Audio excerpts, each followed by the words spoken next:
আসাম আগরতলা জাতীয় সড়কে ভয়াবহ সংঘর্ষ।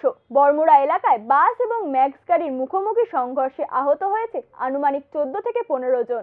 ইতিমধ্যে আহতদের নিয়ে যাওয়া হয়েছে স্থানীয় হাসপাতালে।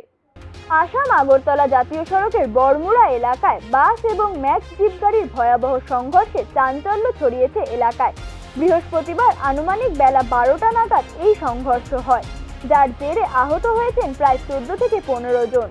ফায়ার সার্ভিসের সহায়তায় আহতদের স্থানীয় হাসপাতালে নিয়ে যাওয়া হয়েছে। খুমলুং থেকে খোয়াই যাওয়ার পথে মাঝ রাস্তায় বিরোধী দলনেতা অনিমেষ দেববর্মা এই ঘটনাটি দেখে এগিয়ে আসেন। নিজ উদ্যোগে আহতদের নিয়ে হাসপাতালে পৌঁছে দেওয়ার ব্যবস্থা করেন তিনি। সংঘর্ষ হয়েছে এবং অনেক হয়েছে, তাদের ফায়ার সার্ভিস দিয়ে পাঠানো হয়েছে। এরিয়ামুড়ার ফুড কন্ট্রোলার সাহেবও আছেন আমার সঙ্গে, আরও অনেকেই আছে।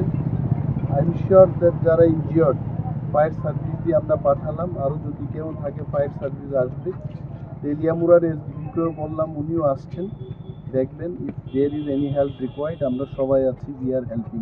Bureau report, news now, Agartala.